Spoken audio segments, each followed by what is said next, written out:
them are also very detrimental to our liberty. The one war that I've talked out against for so long and we have to continue to work on, and that is the drug war. We need to end the drug war.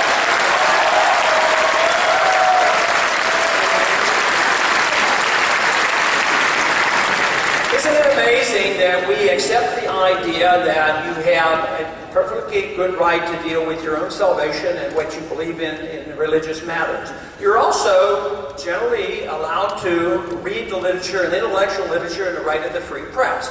But with political correctness on the horizon, sometimes that is even curtailed. But when it comes to spiritual values and intellectual matters, we accept a relative amount of freedom. But what happens when it comes to your own body? Your own body is the government is going to tell you everything. Tell you what you can smoke and drink and eat and everything else. I would say that in a free society, you should have the responsibility to make your own decision what is best for you.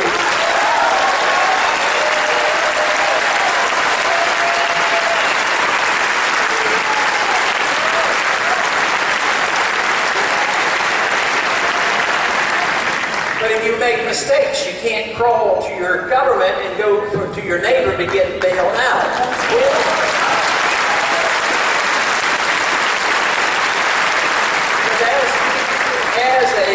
As a physician and as a parent and a grandparent, I know the dangers of drugs, and I know we should be very, very careful with drugs.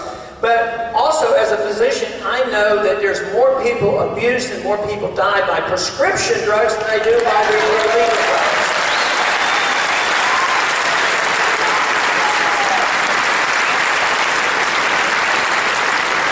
But we also should put more emphasis, and I gave a 5-minute speech the other day on medical care, and making a point, which isn't generally made in Washington, that the medical profession 100 years ago took us away from homeopathic medicine and said only allopathic medicine, the routine medicine. But any natural cures, they more or less closed these schools down. They didn't want the competition, and they limited the number of medical schools, and this was part in collusion with the AMA. The doctor organizations also promoted this.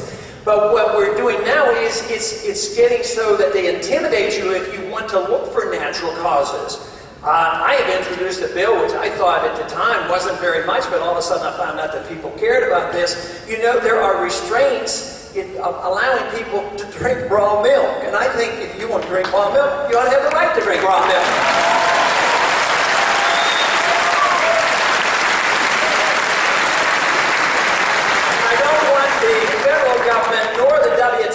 Controlling our vitamins and nutritional products because they may give you better health than some of the conventional methods that we have today.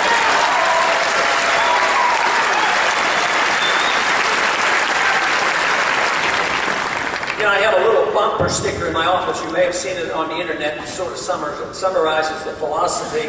It merely says, "Don't steal, the government hates competition."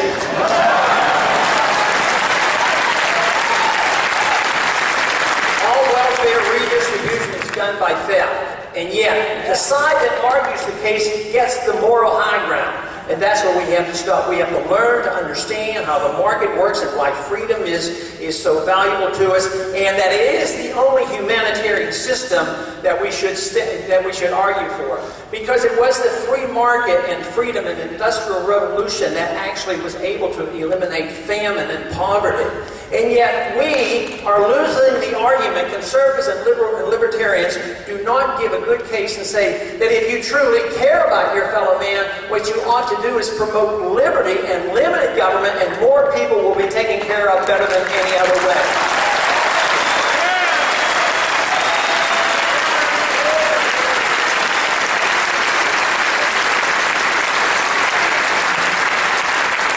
Freedom of choice is very important. Pro-choice doesn't mean that in all areas. It's not how it's conventionally used. Freedom of choice means that you have freedom to use your life as you choose. You should have a right to your life. We do. We get a right to our life, and we have a right to our liberty. But it doesn't come from our government. It comes from our Creator, and not government that should be able to make it.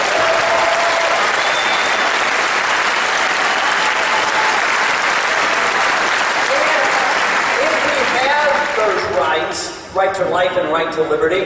We ought to have the right to keep what we earn, which means there would be no income tax.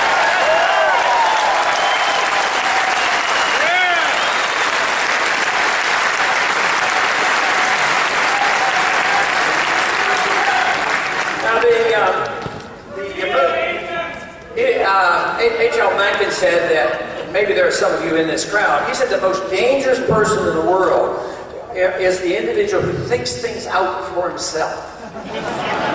And I think that's what the campaign Liberty has done. It's brought people together who have been thinking things out for themselves, because I didn't convert the people all of a sudden. I hope I encouraged a few now and then.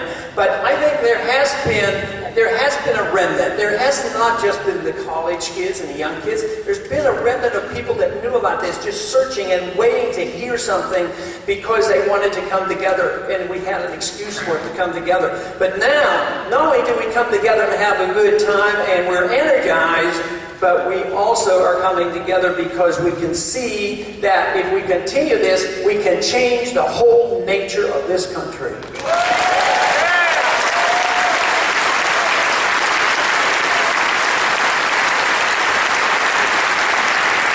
C.S. Lewis once described the maturing of an individual as being like a good egg. You're born as a good egg. And he said a good egg can do one of two things. It can either hatch or rot.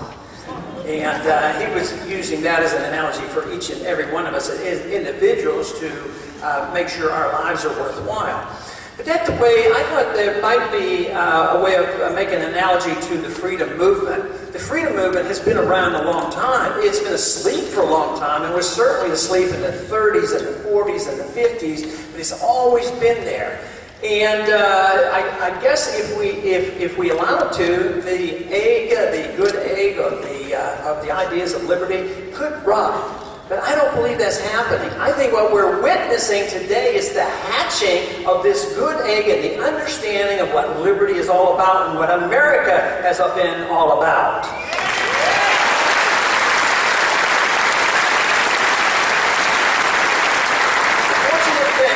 The fortunate thing is that we have a pretty good tradition. When the Soviet system collapsed, which was a predictable event by the Austrian economists because socialized economies can't work, but intervention economy, the inflationism and the special interest economy that we have, and I always resent it when they say, well, we're running capitalism as opposed to all our problems, and free market said.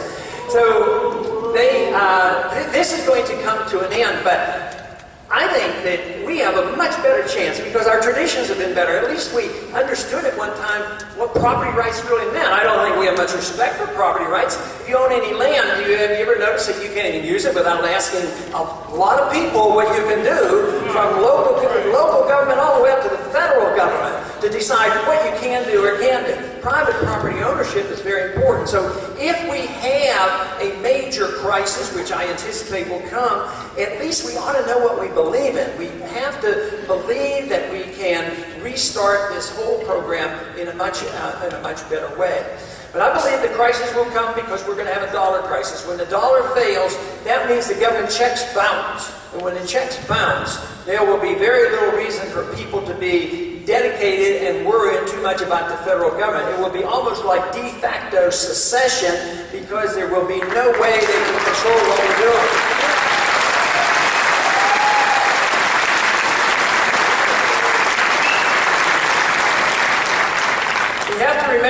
Remember, there is a fellowship of individuals around the country who are like-minded, and they're coming out and we're getting together. One of my general rules that I advocate is that it's a very serious business, but if you get overly serious, it can become depressing. So I advise you don't come to Washington too often, because we have a long way to go there. But I have to leave Washington and come visit with you to get my energy, because this is where it is, and this is where the people are going to come alive.